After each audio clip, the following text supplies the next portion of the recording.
eu prego é conhecido como expositivo. Mas hoje,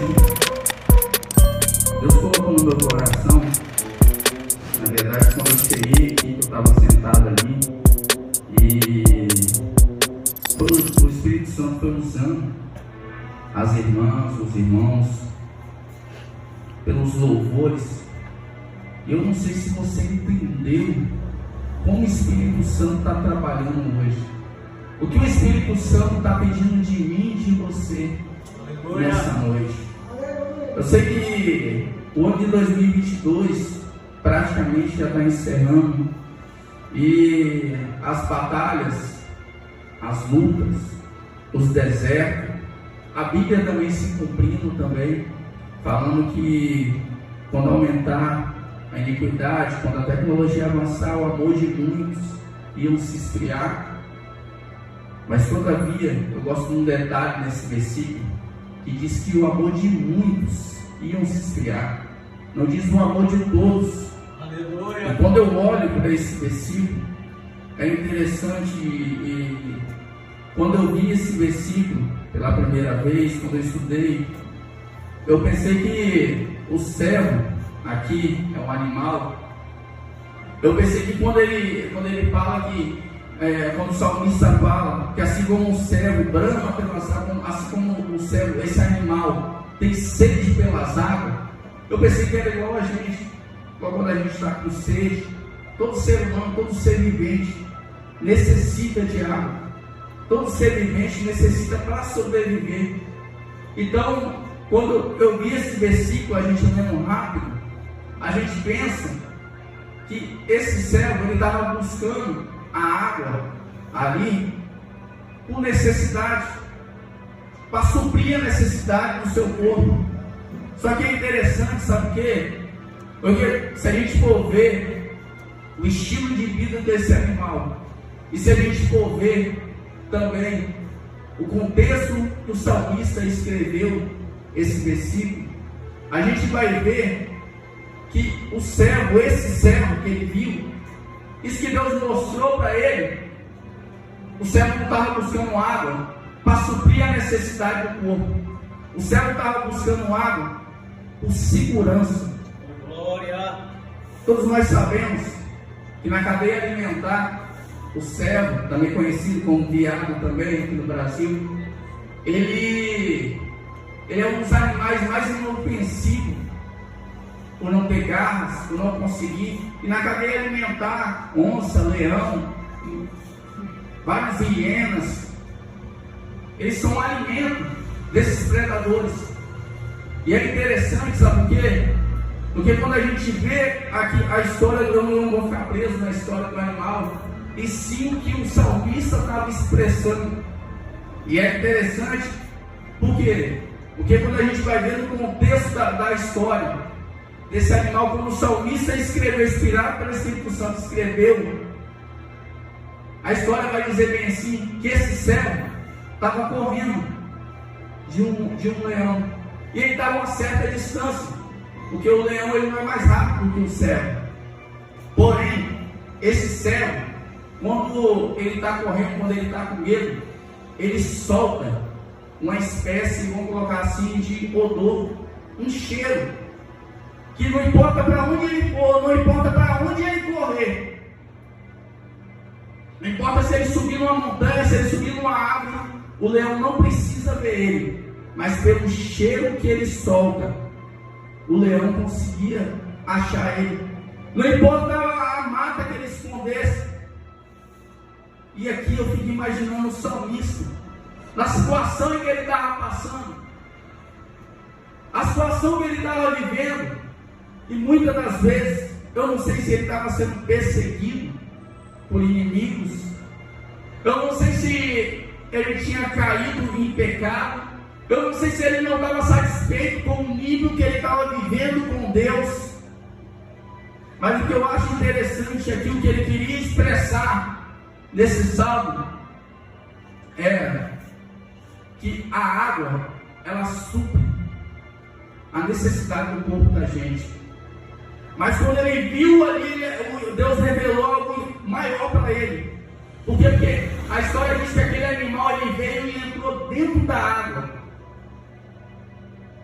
O leão, onde aquele serão passava, subia na árvore, o leão conseguia ir atrás dele. E atrás das montanhas, o leão conseguia ir atrás dele. Mas quando ele entrou dentro da água, o leão não conseguiu achar ele. Glória! E eu acho lindo isso, sabe por quê? Porque quando a gente olha para a Bíblia, a água traz a simbologia do Espírito Santo. Com glórias. Com glórias, não entendi, diabo. E quem é esse leão? É o pecado, é o diabo, que todo dia, incansavelmente, tenta nos derrubar. É esse mundo, é os desertos. E aqui eu já trago um ensinamento aqui para mim e sua vida. Independente da situação, independente do inimigo que se levantar contra a sua vida, contra a sua família, contra a sua casa, se esconda em Deus, que Ele não vai te derrotar. Aleluia. E aqui eu acho interessante. Sabe por quê? Porque quando a gente olha ao longo da história, eu vi uma frase, eu até coloquei em uma das minhas redes sociais, que o escritor ele fala bem assim, que o maior nível de intimidade com Deus de um cristão não é a perfeição. Porque Isaías vai dizer bem assim, que todos foram destituídos da glória de Deus. O maior nível de intimidade de um cristão com Deus é a sede por Cristo. Aleluia. Aleluia. Aleluia. É essa a mensagem de hoje. Essa mensagem que o Espírito Santo vem falando nos louvores. Eu não sei se você sentiu, mas eu estava sentado ali naquela cadeira e cada vez que alguém louvava, eu sentia essa necessidade de buscar mais, de sentir mais a presença de Deus. Aleluia. Aleluia. Quando o Espírito Santo me fez lembrar desse salmo, eu fiquei imaginando. E eu fiquei imaginando o salmista Davi. E uma das passagens mais interessantes é quando ele vai atrás da arca. Eu já falei aqui. Quando ele vai atrás da arca e Uzá morre no meio do caminho, ele tem que deixar a arca na casa de Abinadab, ou melhor, de Obed-Edom. E ele fala num versículo, isso se encontra no livro de Crônicas: como atrairei a mim a arca do Senhor. Aleluias. Aleluias. Aleluias. Me chama a atenção, sabe por quê? Quando eu vi essa frase, eu falei que eu coloquei na minha rede social, porque muitas das vezes a gente vê Nicodemos, a gente vê Sansão nazireu de Deus. Nicodemos, para ter chegado no nível que ele chegou no judaísmo, ele tinha que ter se dedicado desde pequeno. Mas quando ele teve um encontro com Cristo, Jesus fala na cara dele que ele tinha que nascer de novo. Aleluia. Aleluia. Isaías vai dizer bem assim, que a nossa maior justiça diante do Senhor é como um trapo de imundícia. E esse trapo de imundícia, segundo a história, vai dizer bem, sabe o que as mulheres conhecem hoje, conhecido como absorvente. Aleluias. Aleluias. O que o profeta estava querendo dizer? Que não fomos nós que escolhemos a Deus, mas sim Deus que escolheu nós. Aleluia. Já isso quer dizer que eu posso pecar, que eu posso viver num mundo de pecado, que eu posso levar a minha vida, que eu posso até vir para a igreja e continuar do mesmo jeito que eu vim do mundo. Não. A mensagem que eu quero trazer nessa noite, que o Espírito Santo colocou no meu coração nessa noite, é fome de de Deus. Porque só pela fome de Cristo, só pela fome de sentir a presença de Deus, que a gente vai orar mais, que a gente vai buscar mais, que a gente vai vencer o pecado, que a gente vai vencer as lutas, que a gente vai vencer os desertos, que a gente vai vencer o inferno. Oh glórias, oh glórias, oh glórias. Eu não sei se você está sentindo. Eu não sei se você está sentindo, mas o Espírito Santo de Deus está falando aqui nessa noite. Eu sei da sua fraqueza, eu sei da sua necessidade. O Espírito Santo de Deus está falando nessa noite. Se escute em mim, se abraça em mim. Glórias, aleluia, aleluia. Louvado seja o teu nome, ó Deus. Aleluias, aleluias. O Espírito Santo de Deus está falando nessa noite. O Espírito Santo de Deus está falando nessa noite. Adriano, mas eu já estou tanto tempo já, e eu estou tentando vencer esse pecado. Eu estou lutando, eu estou orando pela minha família, e entra ano, sai ano, e eles não vêm para a presença do Senhor.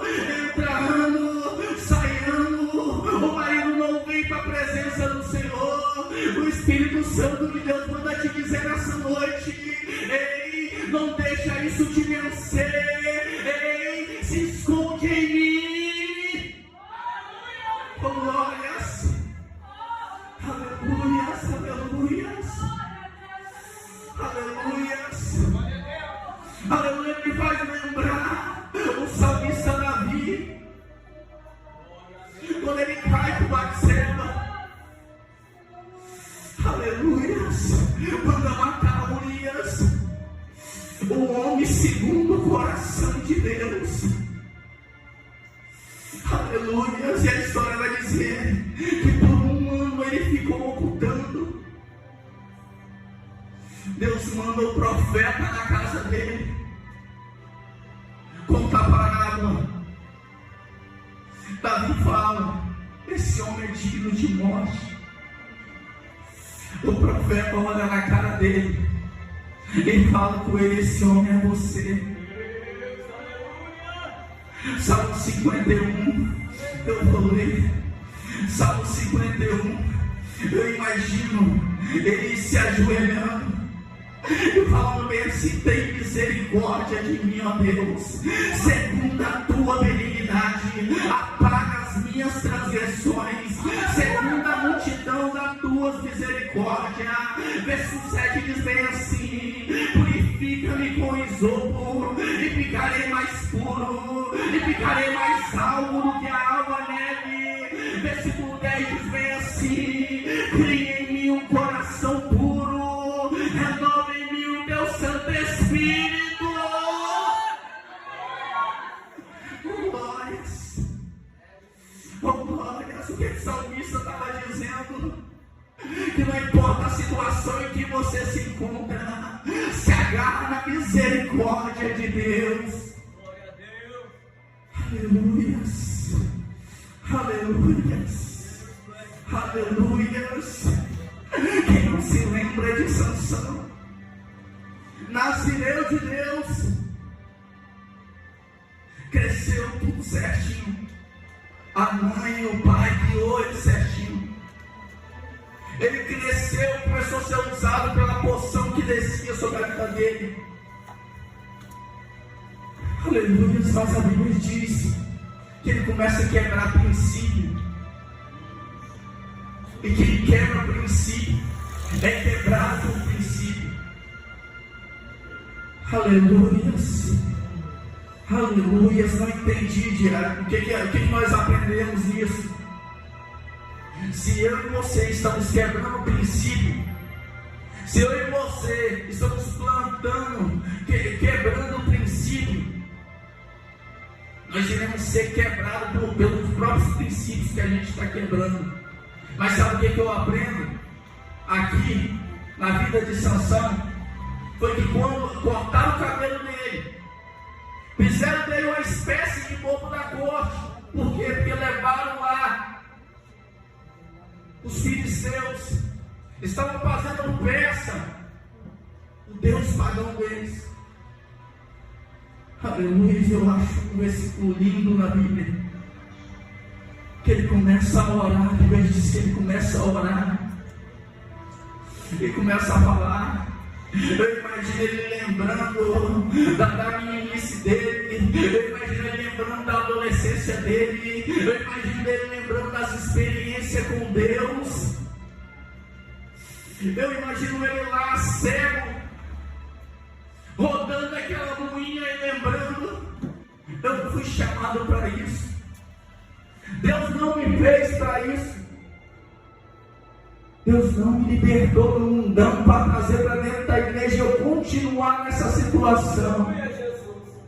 Eu vou mais longe, Deus não me levantou para eu continuar afastado dele. Aleluia. Mas eu acho o versículo lindo, sabe o quê? Que diz bem assim, que o cabelo de Sansão começou a crescer. Aleluia. Não entendi a sede. Quando o versículo fala que o cabelo dele começou a crescer, era a sede de Deus crescendo na vida dele. Aí a porção da glória desceu sobre a vida dele, e a Bíblia vai dizer bem assim, que ele matou mais inimigos quando ele morreu ali do que quando ele estava em vida. Não entendi, diácono. O que Deus prometeu na vida de Sansão, ele cumpriu. O que Deus prometeu na sua vida, o que Deus prometeu na sua casa, o que Deus prometeu na sua família, ele há de cumprir. Oh, glórias. Aleluia. Aleluia. Sede de Deus, sede de Deus, sede de Deus, sede da presença de Deus. Aleluia. Eu vou para essa igreja que se coloque de pé. Espírito Santo de Deus, eu quero pedir um círculo, eu quero pedir a irmã Débora para estar louvando aquele louvor. Aleluia. Sede de Deus, sede de Deus. Já não consegui pegar muita coisa, diácono. Pega isso aqui, sede de Deus. Jesus, quando esteve sobre essa terra, ele não andava longe de Deus. Jesus, quando esteve nessa terra, ele não deixava de buscar a Deus. Aleluia. Glória a Deus. Aleluia. Jesus, quando estava no alto da cruz, ele não deixou de falar com Deus, falando para mim e para você.